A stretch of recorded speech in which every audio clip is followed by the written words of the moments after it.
Hey guys, welcome back to my YouTube channel unique classes. तो जैसे कि आप सभी को पता ही है कि हमारे चैनल पर एस्टेट की तैयारी करवाई जाती है, जिसमें हमने अभी तक क्या क्या चीज़ें अपनी कवर कर ली है, चलिए डिस्कस कर लेते हैं।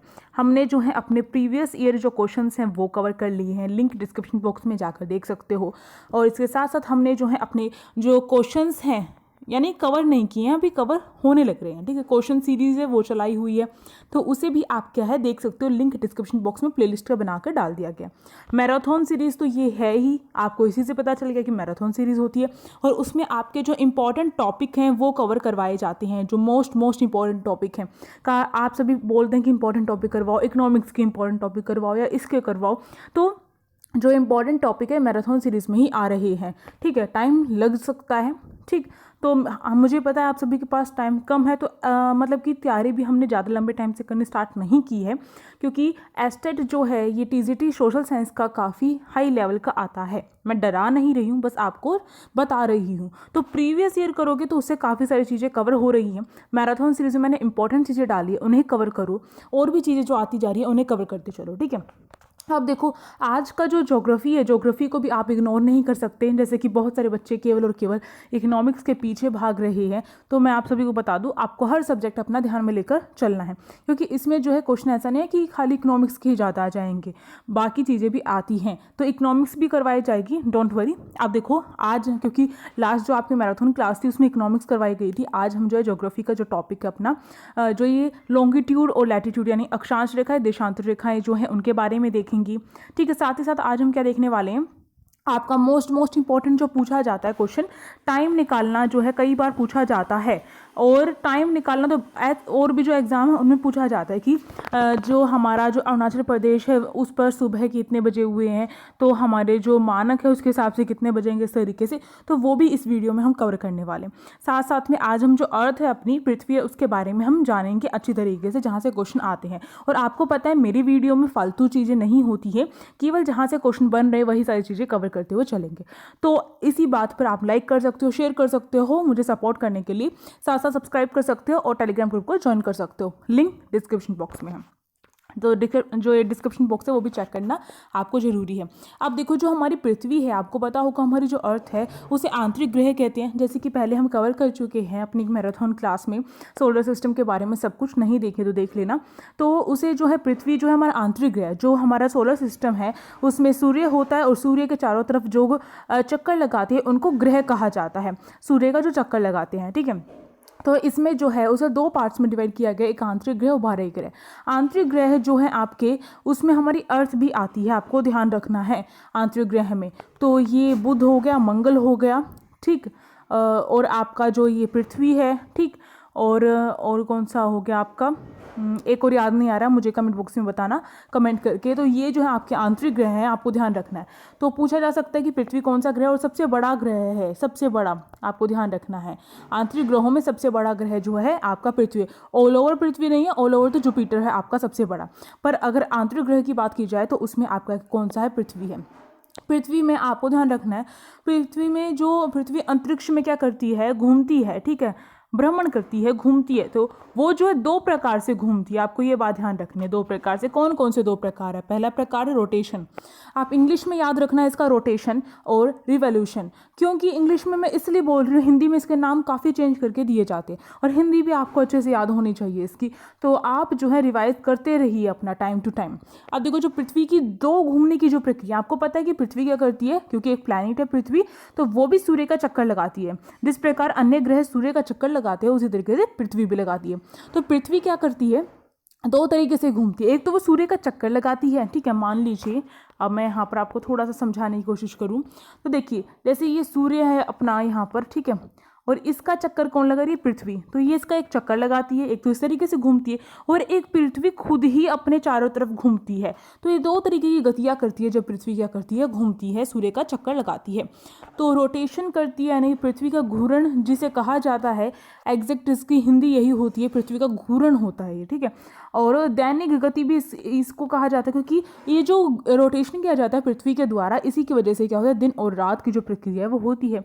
जैसे कि आपको पता है अगर पृथ्वी नहीं घूमेगी तो इससे क्या होगा, उसका एक फेज ही दिखाई देगा और इसका मतलब क्या है, उस फेज पर ही सूर्य की किरणें लगेगी और इसका मतलब क्या है, वहां पर क्या होगा, केवल दिन ही दिन दिखाई देगा और बाकी साइड रात ही रात होगी। तो यानी कि कभी ऐसा होता कि पृथ्वी अपना खुद का चक्कर नहीं लगाती तो क्या होता कि पृथ्वी जो है उस पर सूर्य के आधे भाग पर पृथ्वी की रोशनी जाती और आधे भाग पर नहीं जाती, और हमेशा आधा भाग जो है पृथ्वी का वो सूर्य की किरणें जो है जो पड़ती रहती और आधा भाग जो है पृथ्वी का उस पर रात रहती, ऐसी सिचुएशन होती। तो आपको ध्यान रखना है रोटेशन क्या होता है, जब पृथ्वी क्या करती है, अपना खुद का चक्कर लगाती है। आपको ध्यान रखनी है ये बात, ठीक है, खुद का जो चक्कर लगाती है, और ये आपको ध्यान रखना 24 घंटे में रोटेशन पूरा करती है, अपना खुद का चक्कर पूरा करती है। उसको एक दिन माना जाता है, हमारे यहाँ पर दिन और रात की स्थिति मानी जाती है, 12 घंटे दिन 12 घंटे रात। ओके, अब देखो जब वो अपनी एक्सिस पर घूमती है, यानी कि पृथ्वी इस तरीके से और इसकी एक्सिस इस तरीके से, जब वो अपनी ही एक्सिस पर घूमती है तो उसको कहा जाता है पृथ्वी का घूर्ण या फिर रोटेशन ऑफ अर्थ। इसे दैनिक गति भी कहा जाता है या फिर परिभ्रमण भी, जो ये शब्द है कई बार दिया जाता है परिभ्रमण। तो आपने परिभ्रमण जो आपको ध्यान रखना है, जब अपनी ही एक्सिस पर घूमे तो वो क्या होगा, परिभ्रमण होगा, और इसी वजह से क्या दिन और रात की स्थिति होती है। अब रोटेशन के बारे में, रेवोल्यूशन के बारे में देख लेते हैं। रेवोल्यूशन जैसे कि आपने सुना होगा 1857 का रेवोल्यूशन, इस तरीके से क्रांति कहा जाता है। इसका मतलब एक लंबे टाइम पीरियड के अंदर होगा, एक दिन के अंदर तो नहीं होगा। इस तरीके से मैं आपको याद करने के लिए बता रही हूँ।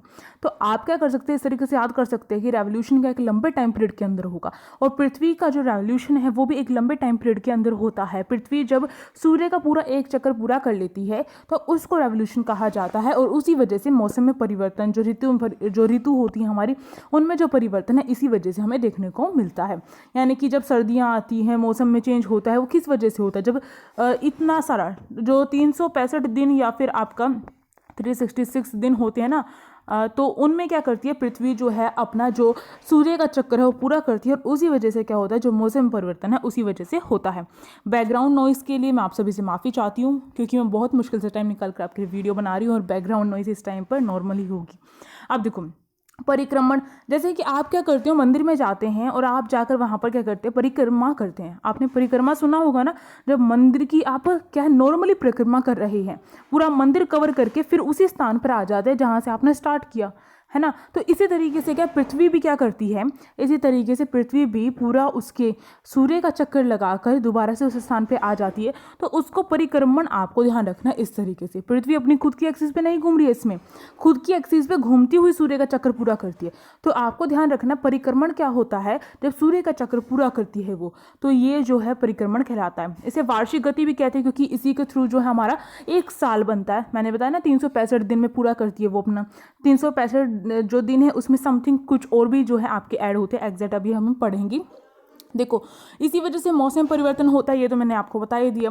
अब देखो यहाँ पर आपको पता होगा हमारा जो ग्रह है, और कहा जाता है कि अगर अंतरिक्ष से देखा जाए या फिर आप थोड़ा सा ऊपर जाते हैं, एरोप्लेन में जाते हैं, तो आप देखते हैं नीचे झाँकते हैं तो आप देखते हैं कि बहुत नीला है, तो उससे नीला ग्रह भी कहा जाता है। आपको ध्यान रखना है, ये तो नॉर्मल चीज़ हर किसी को पता है। अब देखो 71% तक का जो जल है पृथ्वी पर वो पाया जाता है, इसलिए इसको जलीय ग्रह भी कहा जाता है। ये बात आपको ध्यान रखनी है। और हमारा जो अर्थ डे है कब सेलिब्रेट किया जाता है, 22 अप्रैल को अर्थ डे जो है आपका सेलिब्रेट किया जाता है। पृथ्वी जो है एंटी क्लॉकवाइज चक्कर लगाती है।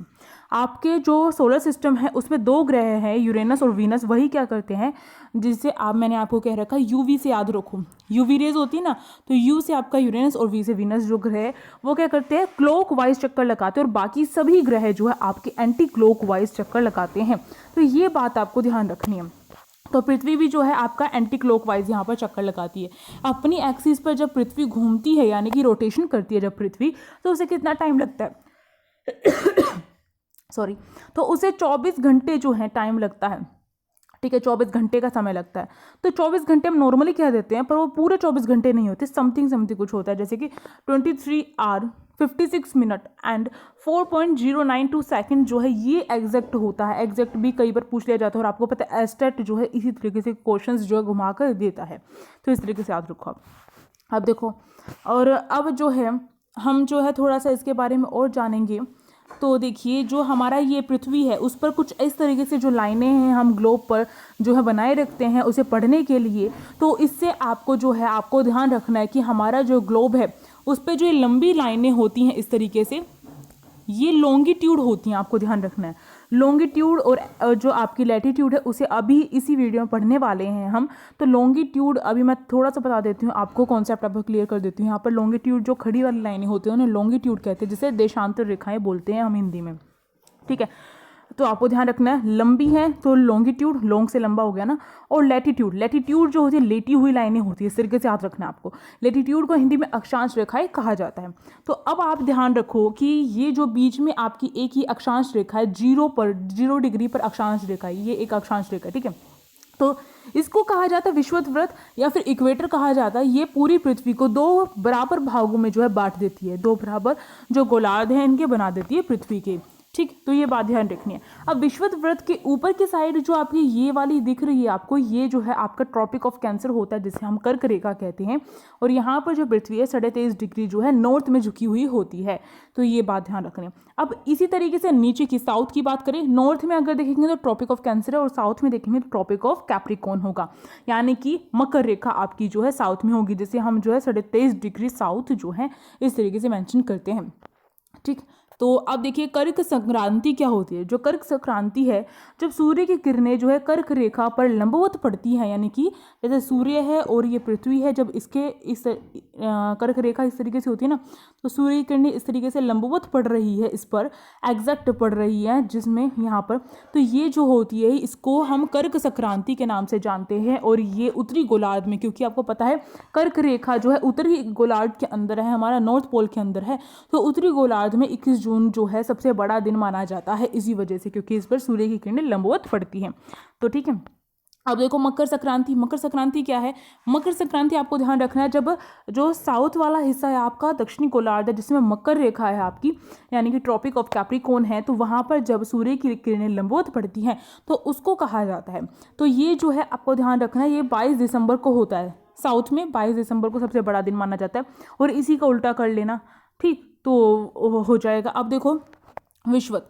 विषुवत जो है आपकी, आपको पता है इक्वेटर है, इक्वेटर। तो जब सूर्य की किरणें जो है विषुवत रेखा पर लंबवत पड़ती है तो दिन और रात बराबर होते हैं ना। इसका मतलब ये है पूरी पृथ्वी पर दिन और रात बराबर होंगे। इसका मतलब ये है जितना टाइम का दिन होगा उतने टाइम की जो हर पूरे के पूरे अर्थ पर हर देश में दिन जो है उतने ही टाइम का होगा।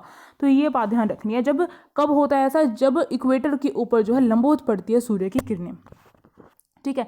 और ये जो है साल में 2 बार ऐसा देखने को मिलता है हमें, जब दिन और रात बराबर होते हैं, जैसे कि 21 मार्च यानी कि वसंत विषुवत कहा जाता है इसको, 21 मार्च, और 23 सितंबर जिसे जो है शरद विषुवत के नाम से जाना जाता है। तो ये ध्यान रखना है आपको। अब देखो रेवोल्यूशन, जिसे परिक्रमण कहते हैं, ठीक है। रोटेशन हमने कंप्लीट कर लिया अपना। अब रेवोल्यूशन, रेवोल्यूशन जिसे परिक्रमण कहते हैं, तो पृथ्वी जब सूर्य के चारों ओर घूमती है, परिक्रमा करती है, तो उसको जो है परिक्रमण कहा जाता है या फिर रेवोल्यूशन कहा जाता है। इसका टाइम हम कह देते हैं कि ये 365 दिन में पूरा करती है, और कई बार जो है 366 डेज में पूरा करती है, जब लीप ईयर होता है। लीप ईयर तो आप सभी को पता ही होगा, जो क्या हर 4 साल के बाद आता है। और जो भी डिजिट हमारे 4 से डिवाइड होती है, वही डिजिट जो है आपका जो वो होता है, वो मतलब 4 से डिवाइड होती है, वही डिजिट उसी साल के दिन क्या होता है। जैसे 2016 वो 4 से डिवाइड हो रहा था, वो लीप ईयर था, ठीक है, इस तरीके से। अब देखो, पर इसका एग्जैक्ट जो टाइम है, वो टाइम पीरियड है इसका परिक्रमण का, वो 365 दिन 5 घंटे 48 मिनट और 46 सेकेंड। ये ध्यान रखना। अब यहाँ पर आप देखो कि ये जो है इसके ये इतना जो टाइम है, इसी के बाद जो है यहाँ पर ये जो परिक्रमण है वो होता है, ठीक। अब देखो इसी कारण जो मौसम में परिवर्तन भी होता है, मैंने बताया था ना, मौसम परिवर्तन जो है किसकी वजह से होता है?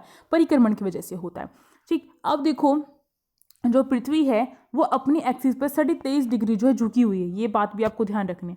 23.5 डिग्री झुकी हुई है, और इसी वजह से अगर हम देखें दोनों के जो ये जो कोण बनता है, तो वो 66.5 डिग्री का कोण बनाती है, जो आर्कटिक कोण होता है। आपको ध्यान रखना है, पृथ्वी इस तरीके से और ये आर्कटिक इस तरीके से, ये जो है आर्कटिक कोण है, ये वाला भी और ये वाला भी, ठीक।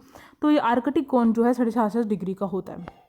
अब देखो इसके कारण जो है ये पृथ्वी 23.5 डिग्री झुकी हुई है, उसकी वजह से दिन और रात में अंतर जो है वो देखने को मिलता है। मौसम परिवर्तन भी होता है, और वर्ष के जो समय है उसमें भी हमें परिवर्तन देखने को मिलता है। वर्ष में भी जो समय होता है उसमें परिवर्तन देखने को मिलता है ना, वही चीज़ है। अब देखो पृथ्वी का जो घूर्ण है यानी रोटेशन है पृथ्वी की, वो भूमध्य रेखा से ध्रुवों तक क्या होती है? घटती चली जाती है। इसका मतलब ये है भूमध्य रेखा पर जो रोटेशन का जो होगा वो लंबा होगा, ठीक है। पर जैसे जैसे पृथ्वी ऊपर की तरफ जो उसकी जो ध्रुव हैं, यानी ध्रुव जो होते हैं, ये वाले ध्रुव होते हैं ना, ये और ये, ठीक है, तो यहाँ तक जो है इसकी घूर्णन की गति जो है वो कम होती चली जाती है, स्पीड जो होती है वो कम होती चली जाती है। बस ये बात ध्यान रखो।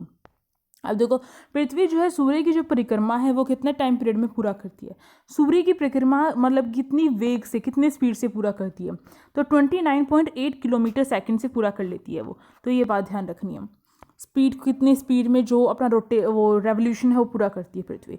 अब देखो पृथ्वी का जो आकार है नारंगी के समान माना जाता है, जिस प्रकार का नारंगी होता है ना, उसी तरीके से पृथ्वी का आकार माना जाता है। ऐसा एनसीईआरटी में दे रखा है, तो मैं एनसीईआरटी की चीज़ें ही आपको बताती हूँ। अब देखो क्योंकि एनसीईआरटी से क्वेश्चन आते हैं। अब देखो लगभग जो 270 मिलियन जो वर्ष है उससे पहले एक पेंजिया था, पेंजिया नामक एक जो महाद्वीप था, उसी से जन्म हुआ है इसका, 7 महाद्वीप का, और उसी में जो है एशिया महाद्वीप के अंदर क्या है पृथ्वी आती है, ये ध्यान रखना है। ध्रुवों पर जो पृथ्वी हमारी थोड़ी सी चपटी हुई है और भूमध्य रेखा पर थोड़ी सी जो है उभरी हुई है, फैली हुई है, जैसे कि हम देखते इस तरीके से हम बनाते हैं, यहाँ पर चपटी हुई है और यहाँ पर फैली हुई है, ठीक। तो ये चीज़ बताई गई है कि पृथ्वी जो है पूरी एग्जैक्ट गोल नहीं होती है। अब थोड़े इंपॉर्टेंट फैक्ट जो है वो भी कवर कर लेते हैं, जैसे कि हाईएस्ट लैंड पॉइंट जो है पृथ्वी का वो कौन सा है, वो आपका माउंट एवरेस्ट और कहाँ पाया जाता है, नेपाल में पाया जाता है, ठीक। और यहाँ पर देखिए इसका जो इसकी हाइट है माउंट एवरेस्ट की वो कितनी है, 8000 जो है आपकी 8848 मीटर तक की है। और लोएस्ट लैंड पॉइंट का मतलब है कि अंदर की तरफ, पृथ्वी के अंदर भी आपको पता है गड्ढे वगैरह हो जाते हैं इस तरीके से, पृथ्वी के अंदर की तरफ गर्तवास जो है उसी को कहा जाता है हिंदी में गर्तवास, ठीक है। तो डेड सी है जो लोएस्ट पॉइंट है, डेड सी जिसे हम जो मेरियाना गर्त भी कहते हैं, तो ये डेड सी जो है जॉर्डन और इजराइल के बीच में आपको ध्यान रखना है। और इसके जो हाइट है वो कितनी है, ये डेड सी तो अलग है और मेरियाना गर्त अलग है, ठीक है। डेड सी जो है ये जो है लोएस्ट जो लैंड पॉइंट है वो माना जाता है, और ये क्या है, ये जॉर्डन और इजराइल के बीच में है, और ये जो है 400 मीटर तक जो है इसका है। अब देखो मरियाना गर्त के बारे में बता रही थी, जो पृथ्वी के नीचे की तरफ होते हैं गर्त, ठीक है, उसे गर्तवास भी कहते हैं। तो मरियाना जो गर्त है वो आपका प्रशांत महासागर के अंदर है। ये मैंने जब आपको ओशन वाला करवाया था, जब भी आपको बताया था प्रशांत महासागर के अंदर है। 11,033 जो मीटर है इसकी वो रही है, ठीक। तो आपको ध्यान रखना है पश्चिम और उत्तर में जो आपका प्रशांत महासागर है उसके अंदर स्थित है मेरियाना गर्त। तो सिंपली क्वेश्चन भी कई बार जो है हमें स्टेटमेंट में देकर पूछा जा सकता है। अब देखो ये भी एक इम्पॉर्टेंट है कि जब पृथ्वी जो है अपना सूर्य का चक्र पूरा करती है तो उस टाइम पर 2 ऐसे फेज आते हैं, जब एक बार तो पृथ्वी क्या सूर्य के बहुत नज़दीक होती है, उसके बाद वो जो नज़दीकी है ना सूर्य और पृथ्वी की, वो नज़दीकी दोबारा नहीं आती, ठीक है। जो चक्र पूरा करना है जब पृथ्वी को वो एक चक्र पूरा करना है, तो उसमें जो सबसे ज़्यादा नज़दीक जिस पॉइंट पर होती है, जिस दिन होती है, वो दिन आपका क्या कहलाता है, वो दिन आपका अपसोर कहा जाता है, जैसे पेरिहीलियम भी कहा जाता है। 3 जनवरी का वो दिन है जिस दिन पृथ्वी और सूर्य बहुत ज़्यादा नज़दीक होते हैं, तो 3 जनवरी है। और अब देखो जब पृथ्वी और सूर्य के बीच में जो डिस्टेंस है सबसे ज़्यादा होता है, वो दिन कौन सा है, जिस दिन पृथ्वी और सूर्य के बीच में सबसे ज़्यादा डिस्टेंस है, वो दिन कौन सा है, 4 जुलाई है, और इसे अपसोर कहा जाता है, एपीहीलियन कहा जाता है। तो यही चीज़ मैंने यहाँ पर बताया है, और ये भी आपको ध्यान रखना है कि कितनी बीच में दूरी रहती है। मैक्सिमम डिस्टेंस जो है सन से हमारी अर्थ का एपीहीलियम कहलाता है, 4 जुलाई को होता है, और मैक्सिमम डिस्टेंस जो है 152 मिलियन होता है, मिलियन किलोमीटर होता है, ठीक है। अप्रोक्स लिखा गया है, इससे भी आगे हो सकता है। अब देखो मिनिमम डिस्टेंस अगर पूछ लिया जाए तो मिनिमम डिस्टेंस जो है आपका पेरिहीलियम है, और वो आपका 3 जनवरी को होता है, और कितना डिस्टेंस 147 मिलियन किलोमीटर अप्रोक्स जो है डिस्टेंस रहता है अर्थ और सन के बीच में, ठीक। अब देखो एवरेज डिस्टेंस, यानी कि जब पृथ्वी सूर्य का चक्कर लगाती है तो एवरेज डिस्टेंस कितना रहता है, औसत जो हमारा अंतर वो कितना रहता है इसके बीच में, जो हमेशा रहता है 150 जो मिलियन किलोमीटर है, वो जो है इसका जो एवरेज डिस्टेंस है वो रहता है। अब यहाँ पर हमने अर्थ के बारे में मोस्टली चीज़ें हमने या कहीं ज़्यादा चीज़ें हमने यहाँ पर कवर कर ही ली है। अब हम क्या कवर करेंगे, अपना लैटिट्यूड एंड लॉन्गिट्यूड जो है आपका इंपॉर्टेंट टॉपिक है, जहाँ से आपके टाइम वाला क्वेश्चन भी आता है, वो भी कवर करते हुए चलेंगे। तो अगर अभी तक अगर आपने इस सेशन को लाइक नहीं किया तो लाइक करिए भाई फटाफट, क्योंकि आपको पता है कि वीडियो बनानी आसान तो नहीं होती, नोट्स प्रिपेयर करने पड़ते हैं, फिर आपके लिए वीडियो तैयार की जाती है और मैं मेहनत कर रही हूँ, तो आपको थोड़ा सा तो अप्रिशिएट करना चाहिए। और साथ में कहीं पर कोई कन्फ्यूज़न हो तो कमेंट बॉक्स तो है ही आपके पास। अब देखो लैटिट्यूड, जैसे मैंने कहा लैटिट्यूड को आपको ध्यान रखना है, लेटी हुई रेखाएं, इस तरीके से लेटी हुई रेखाओं को लैटिट्यूड कहा जाता है। अर्थ के ऊपर जो लेटी हुई रेखाएं होती हैं, ठीक है, वो इस तरीके से ना होकर अर्थ के ऊपर लेटी हुई रेखाएं, मैं एक बार आपको बता देती हूँ, तो अर्थ के ऊपर लेटी हुई रेखाएं इस तरीके से होती हैं। ओके, अब देखो लॉन्गिट्यूड, लॉन्गिट्यूड क्या होता है? लॉन्गिट्यूड जो है आपकी खड़ी हुई रेखाएं होती हैं। खड़ी हुई रेखाओं का मतलब क्या है कि अर्थ पर इस तरीके से, ये क्या आपकी खड़ी हुई रेखाएं होती है। जब खड़ी हुई और लेटी हुई दोनों रेखाएं मिल जाती हैं तो हम क्या कर सकते हैं, हम जो हैं यानी कि एग्जैक्ट पॉइंट निकाल सकते हैं कि इस वाले पॉइंट पर जहाँ पर ये दोनों इस तरीके से कट कर रही हैं तो इस वाले पॉइंट पर कौन सा स्थान है, और इस तरीके से हम जो है अपना जो वो होता है मैप वगैरह वो भी डिसाइड कर सकते हैं। ओके, अब देखो लॉन्गिट्यूड एंड लैटिट्यूड, जैसे मैंने कहा है कोई भी लोकेशन जो है उसको डिस्क्राइब करने के लिए दो हमें जो है रेखाएं चाहिए, और वो हमारी लैटिट्यूड जिसे हम अक्षांश कहते हैं लैटिट्यूड, और लॉन्गिट्यूड जो खड़ी वाली रेखाएं होती है उसे देशांतर रेखा कहा जाता है। तो आप देख सकते हैं इस तरीके से। अब देखिए सबसे बड़ी जो अक्षांश रेखा है वो कौन सी है? सबसे जो बड़ी वाली अक्षांश रेखा विषुवत रेखा होती है। आपको पता है जैसे मैंने बताया था कि पृथ्वी, जस्ट अ सेकंड, पृथ्वी कुछ इस तरीके से होती है और ये पूरी गोल नहीं है, यहाँ से जो है वो थोड़ी और फैली हुई है इस साइड से, ठीक है। तो इसका मतलब कि ऊपर तो कम है और यहाँ पर भी कम है, और ये जो पॉइंट होता है इस पर सबसे ज़्यादा फैली हुई है। तो यही ये इस पॉइंट पर जो ये रेखा है इसको हम विषुवत वृत्त कहते हैं, जो 0 डिग्री होती है। तो यही चीज़ यहाँ पर बताई गई है कि सबसे जो बड़ी अक्षांश रेखा है वो कौन सी विषुवत वृत्त होती है, जिसे इक्वेटर कहते हैं हम। भूमध्य रेखा भी इसको ही कहा जाता है। अब देखो सबसे छोटी जो अक्षांश रेखा है वो कौन सी है आपकी? सबसे छोटी जो है आपकी जो north pole and south pole जो 90 डिग्री की होती हैं उनको 90 डिग्री का नॉर्थ पोल वाली अक्षांश रेखा और 90 डिग्री की साउथ पॉइंट वाली अक्षांश रेखा को कहा जाता है। जैसे कि मैंने इस वाले पिक्चर में भी आपको थोड़ा सा दिखाने की कोशिश की है। जस्ट अ सेकेंड, क्या पता दिखेगा नहीं, क्या पता, देखते हैं। देखो थोड़ा थोड़ा दिख रहा है। ये वाला जो पॉइंट मैंने आपको दिखाया गया है ये जो है सबसे छोटी अक्षांश रेखा है नॉर्थ में, जो 90 डिग्री की होती है, और इसी देखिए साउथ में ये जो है आपकी ये साउथ वाली हो गई, ठीक। और आपको थोड़ा सा और बता दूँ, दो अक्षांशों के बीच में जो दूरी है वो 1 डिग्री होती है। जैसे कि मैंने इन दोनों के बीच में भी करके दिखाया कि 1 डिग्री की दूरी क्या है, दो अक्षांशों के बीच में दूरी होती है। कोई भी दो अक्षांश है उनके बीच में कितनी दूरी होगी आपसे पूछा जाए तो 1 डिग्री की दूरी होगी। और अगर किलोमीटर में पूछ लिया जा, मतलब अगर डिस्टेंस नॉर्मली किलोमीटर में पूछ लिया जाता है तो 111 किलोमीटर इस के साथ कर लो, ठीक है। 111 है आपकी किलोमीटर की दूरी होती है, ठीक। ये हो गया। अब देखो अक्षांश रेखा में अंतर 1 डिग्री का मैंने बताई ही थी आपको। टोटल अक्षांश रेखाएं हमारी पृथ्वी पर कितनी हैं? हमने ये काल्पनिक रेखाएं बनाई हुई है, ये पृथ्वी पर दिखती नहीं है। जब आप जो है देखेंगे पृथ्वी ग्रह को तो उस पर नहीं दिखेंगी ये पढ़ने की सुविधा के लिए बनाई गई हैं। अब देखो जो टोटल अक्षांश रेखाएं हैं वो आपकी किस तरीके से और कितनी हैं वो देख लेते हैं। तो टोटल अक्षांश रेखाएं हमारी 181 हैं। अब किस तरीके से? 90 तो आपकी जो उत्तरी गोलार्ध है उसके ऊपर की साइड की हो गई, ठीक, उत्तरी गोलार्ध में हो गई 90, और 90 हमारे नीचे की साइड होगी। और एक हमारी कौन सी है? विषुवत वृत्त है, जिसे इक्वेटर कहते हैं। तो 90 तो हमारी जो है इक्वेटर के ऊपर वाली जो है वो हो गई, और 90 जो है इक्वेटर के नीचे वाली साउथ वाली हो गई, और एक खुद इक्वेटर भी तो शामिल होगी, ठीक है। तो इसलिए हमारी जो है टोटल 181 जो है अक्षांश रेखाएं होती हैं। तो ये बात आपको यहाँ पर ध्यान रखनी है। अब देखो जो अक्षांश रेखाएं हैं वो पोल की तरफ जब जाती है ना तो वो क्या हो जाती है? छोटी होती चली जाती है।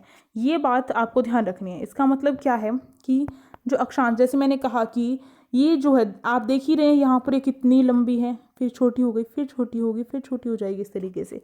तो जितनी नॉर्थ पोल यानी पोल के साइड, ये पोल होता है आपका ध्रुव, इनकी साइड जितनी भी अक्षांश रेखाएं जाती हैं छोटी होती चली जाती हैं। ये बात ध्यान रखनी। पर लॉन्गिट्यूड में ऐसा क्या होता है? लॉन्गिट्यूड में जितनी भी ये हैं रेखाएं वो समान रहती हैं, उतनी ही लंबी रहती हैं, हर रेखा उतनी ही लंबी रहती है, ठीक है। ये बात ध्यान रखनी है। बस इनके बीच का जो गैप है ना लॉन्गिट्यूड में वो कम होता चला जाता है जैसे जैसे ध्रुव के पास में जाती हैं। एक ऐसा पॉइंट आता है ध्रुव में, एक ऐसा पोल जो होता है नॉर्थ पोल या साउथ पोल, उसमें एक ऐसा पॉइंट आता है जहाँ पर सारी रेखाएं मिल जाती है। तो ये लॉन्गिट्यूड का ये किस्सा होता है। पर जो हमारी लैटिट्यूड यानी अक्षांश रेखाएं, उनके बीच में जो दूरी है वो क्या हो जाती है, वो तो समान रहती है, यानी कि 1 डिग्री की दूरी रहती है। चाहे आप ये ऊपर वाली की देख लो, ठीक है, इन दोनों में भी 1 डिग्री की ही दूरी आपकी रहेगी, ठीक। पर इनकी जो छोटी होती चली जाती है अक्षांश रेखाएं, तो ये डिफरेंस आपको ध्यान रखना है। अब देखो कर्क रेखा भारत को जो है, अब भारत के जो 8 राज्य हैं उनसे होकर गुजरती है। तो कौन कौन से 8 राज्य हैं ये भी आपको ध्यान रखना है। तो आपको ध्यान रखनी है, ट्रिक बड़ी फेमस है, मित्र पर गमछा झार। तो देखो मित्र पर गमछा झार जो है पूरा याद रखोगे, मित्र पर गमछा झार। तो मी से आपका मिजोरम बन जाता है, त्रय से आपका त्रिपुरा बन जाता है, पै से पश्चिम बंगाल बन जाता है, आर से राजस्थान बन जाता है, गे से गुजरात बन जाता है, और मै से आपका मध्य प्रदेश बन जाता है, और छह से आपका छत्तीसगढ़, और झार से आपका झारखंड बन जाता है। तो मित्र पर गमछा झार, ठीक है, इस तरीके से ये ट्रिक होगी। और इस तरीके से आपके 8 जो राज्य हैं उनके नाम आपको ध्यान रखने हैं। आप देखो जैसे मैंने बताया, ये बीच की जो आपकी ये वाली लैटिट्यूड होती है, अक्षांश रेखा होती है, उसे इक्वेटर कहते हैं।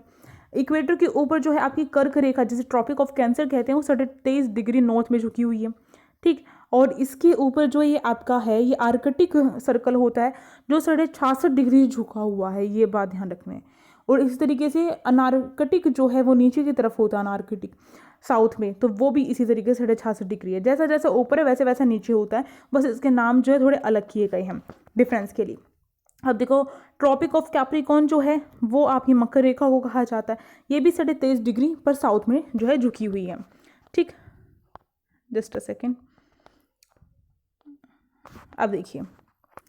अब देखो जो अफ्रीका है, अफ्रीका की एक नदी है, आपको ध्यान रखना है, लिम्पोपो। ये जो अफ्रीका की ये नदी है लिम्पोपो, उसमें जो है मकर रेखा उसे 2 बार काटती है। तो आपको ध्यान रखना है, विश्व में मकर रेखा किस उस पे 2 बारी उसको काटती है, तो वो आपका जो है अफ्रीका की एक नदी है लिम्पोपो, उसे 2 बारी काटती है। अब देखो भारत की जो नदी माही है उसको कर्क रेखा काटती है। तो भारत की कौन सी नदी है जिससे कर्क रेखा होकर गुजरती है, तो वो माही है, आपको ध्यान रखना है, माही, ओके। अब चलो आगे चलते हैं।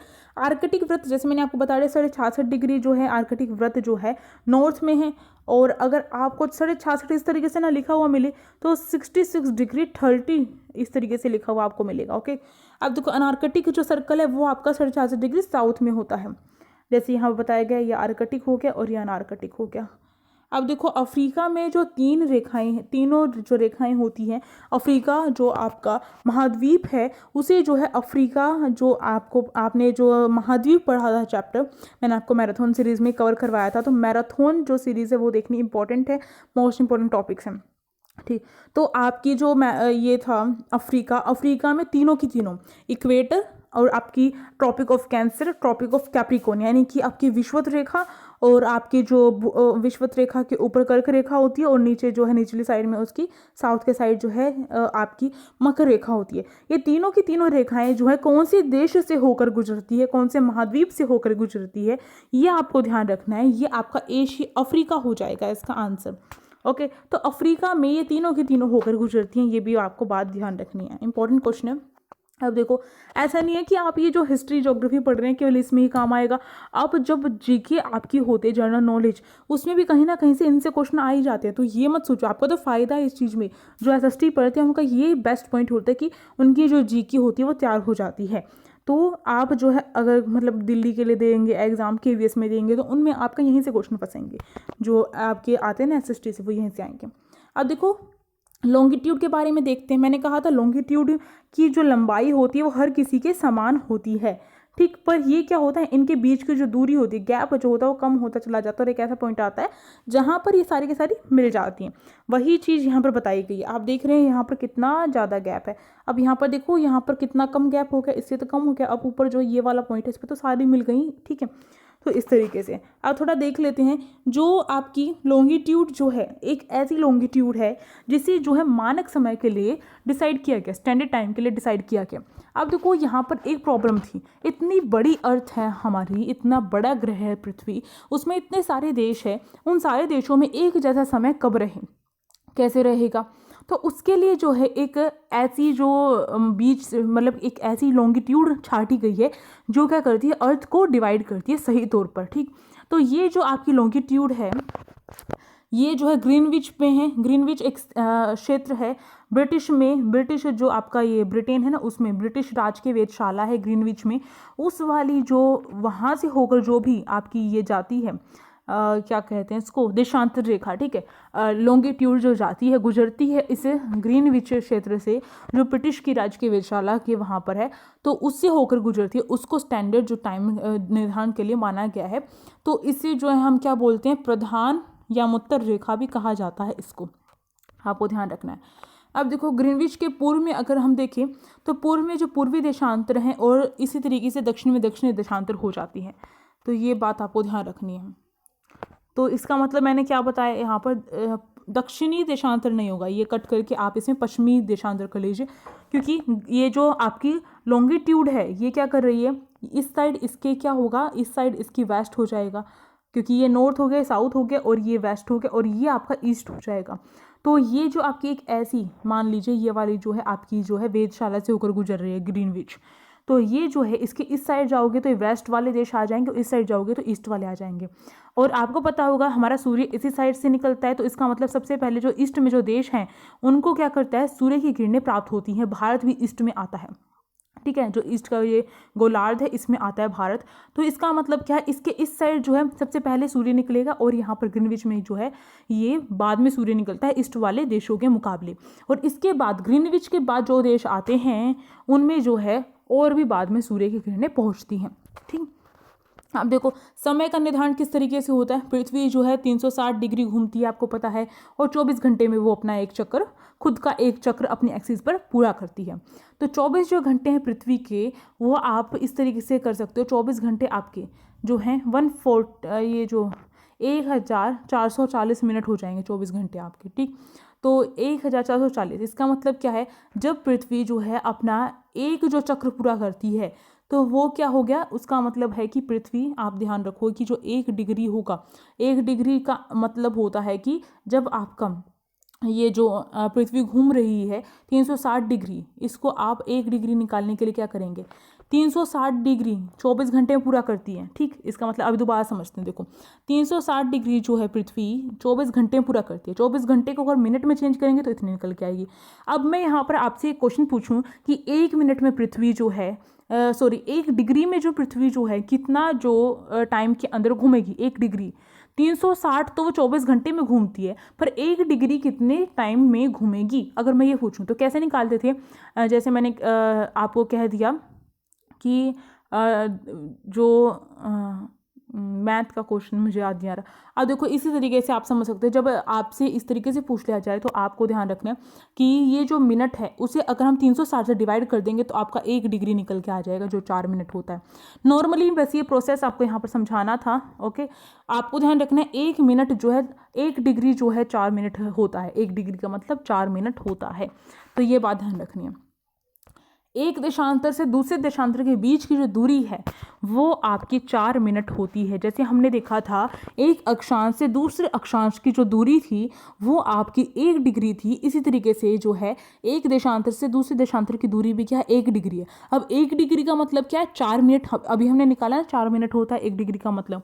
ठीक, और 15 डिग्री का मतलब क्या हो जाएगा, 15 डिग्री का मतलब 60 मिनट हो जाएगा, सिंपल सी बात है। और अगर हम आधी डिग्री कहें तो आधी डिग्री का मतलब 2 मिनट, इसे हम आधा कर लेंगे ना, 4 को अगर हम आधा कर लेंगे तो ये जो है हमारा 2 निकल जाएगा। ठीक है, इस तरीके से।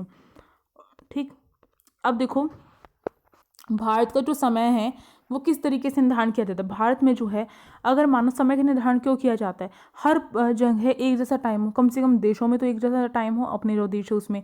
तो आपको पता होगा सबसे वेस्टर्न जो आपका पॉइंट है भारत का, वो उसकी जो है 68 डिग्री 7 जो है 68.7 डिग्री जो है वो सबसे वेस्ट पॉइंट है। और सबसे ईस्ट पॉइंट जो है आपका 97.2 5 जो है डिग्री इसका रहता है सबसे ईस्ट पॉइंट आपका, ठीक है। तो इन दोनों के बीच की जो दूरी है वो काफ़ी ज़्यादा है। इस वजह से हमने जो पृथ्वी को है एग्जैक्ट बीच में से, एक अक्षांश रेखा जो पृथ्वी के एग्जैक्ट बीच में से जाती है, उसे हमने भारत का मानक जो समय निर्धारण रेखा है उसको मान लिया। स्टैंडर्ड जो टाइम डिसाइड करने वाली जो रेखा है, जो लाइन है, इस लाइन को मान लिया है। और ये लाइन जो है भारत को जो है 2 बराबर हिस्सों में बांटती है। अब आप कहेंगे कि 2 बराबर हिस्से कैसे हैं, यहाँ पर तो हमें बहुत ज़्यादा एरिया दिख रहे हैं, यहाँ पे बहुत कम एरिया कम है, पर इन दोनों का जो बीच का देखो, ये यहाँ पर जो एरिया आपको कम दिखाई दे रहा है इस वजह से आपको ऐसा लग रहा है, पर दोनों के बीच जो है एग्जैक्ट वही जो डिफरेंस है रह रहा है। इतना यहीं पर है और इतना भी यहीं पर है, यानी कि यहाँ पर जितना जो आपकी दूरी है वही उतनी ही दूरी यहाँ पर भी है। एग्जैक्ट 2 उसमें बांटती है ये आपकी, तो ये ध्यान रखना है। अब देखो इन दोनों के बीच में जो मैंने कहा ना, जो ये आपका वेस्ट पॉइंट और ईस्ट पॉइंट है, इन दोनों के बीच की जो दूरी है वो आपकी कितनी रहती है, 29 अप्रोक्स रहती है। और 29 को अगर हम 29 अप्रोक्स है, यानी कि 29 पॉइंट समथिंग होगा, तो 29 को अगर हम 30 डिग्री देशांतर मान लेते हैं कि 30 डिग्री देशांतर की दूरी रहती है वेस्ट से ईस्ट पॉइंट तक के बीच की जो दूरी है वो कितनी रहती है, यहाँ से लेकर यहाँ तक की जो दूरी है वो कितनी रहती है, 30 डिग्री देशांतर की मान लेते हैं। तो 30 डिग्री, 1 डिग्री का मतलब 4 मिनट था, तो 30 डिग्री का मतलब क्या होगा, 30 में को हम 4 से मल्टीप्लाई कर देंगे तो हमारा 120 मिनट निकल के आ जाएगा, ठीक है। तो 120 मिनट का मतलब क्या होता है, 60 का 1 घंटा होता है ना, 1 घंटा 60 मिनट होती है, तो 120 यानी कि डबल हो रहा है, यहाँ पर 60 प्लस हो रहे हैं, तो इसका मतलब 2 घंटे हो गए। तो इसका मतलब 2 घंटे का जो समय का अंतर है वो रहेगा वेस्ट पॉइंट और ईस्ट पॉइंट के बीच में। इसीलिए हमने क्या किया है, एक स्टैंडर्ड टाइम जो है यहाँ पर मान लिया है, जिसके इस साइड भी इक्वल टाइम रहेगा और इस साइड भी इक्वल टाइम रहेगा, ठीक। अब देखो भारत को जो मानक समय है जो हमने निर्धारण किया है वो कहाँ पर है, 82.5 जो है पूर्वी में है, ये पूर्व कहा जाएगा, इस साइड जाओगे तो पूर्व हो जाता है। 82.5 पूर्व है। और इलाहाबाद की जो नैनी जो स्थान है, जो झील है, वहाँ पर जो है ये जो रेखा वो होकर गुजरती है। जिस तरीके से ग्रीनविच से होकर गुजरती थी इस तरीके से भारत से होकर गुजरती है, ठीक। ये बात आपको ध्यान रखनी है। और जो ये रेखा आप देख रहे हैं केवल एक ही क्षेत्र से तो नहीं होकर गुजरेगी, ये जो रेखा ये हमने यहाँ पर ड्रॉ की है ये कई क्षेत्रों से होकर गुजर रही है, कई राज्यों से, यहाँ पर, ठीक है। तो कौन कौन से राज्यों से होकर गुजरती है ये भी आपको ध्यान रखना है। ये गुजरती है यूपी, एमपी, छत्तीसगढ़, उड़ीसा और आंध्र प्रदेश। अब देखो जैसे मैंने कहा था क्वेश्चन भी थोड़ा सा हम करके देखेंगे, जिस टाइप के क्वेश्चन आते हैं इस टाइप से पूछा जाता है कि यदि जून में लंदन में सुबह के 10 बजे हुए हैं तो भारत का जो मानक समय है दोपहर का कितना होगा। लंदन में जो है 10 बजे हुए हैं, ठीक। तो लंदन यानी ग्रीनविच, आप ध्यान रखिए ब्रिटेन के अंदर ही है ना लंदन, तो जो ये ग्रीनविच है, ग्रीनविच को मानक समय माना गया है। और मानक समय के अकॉर्डिंग ग्रीनविच से लेकर भारत तक के बीच जो देशांतर आते हैं उनकी जो दूरी है, यानी कि मान लीजिए ग्रीनविच की एक देशांतर रेखा है और ये भारत का वेस्ट पॉइंट या फिर भारत की जो देशांतर रेखा है जिसे हमने मानक समय माना गया, इन दोनों के बीच जो है 5.5 घंटे का अंतर होता है। आपको ध्यान रखना 5.5 घंटे का। तो इसका मतलब लंदन में यहाँ पर 10 बज के दिखाए गए हैं, तो इसका मतलब लंदन से इस साइड जाएंगे तो टाइम बढ़ेगा ना, जैसे मैंने आपको कहा था टाइम बढ़ेगा। तो हम क्या करेंगे 10 में 5.5 घंटे ऐड कर देंगे और हमारा जो है 15 जो 30 का समय वो निकल के आता है, 15:30 को हम बोलते हैं 3:30, ठीक। तो ये टाइम अब AM और PM जो है आप डिसाइड कर सकते हैं। AM होगा क्योंकि सुबह की बात हो रही है यहाँ पर, अगर ऑप्शन में ऐसे आता है तो।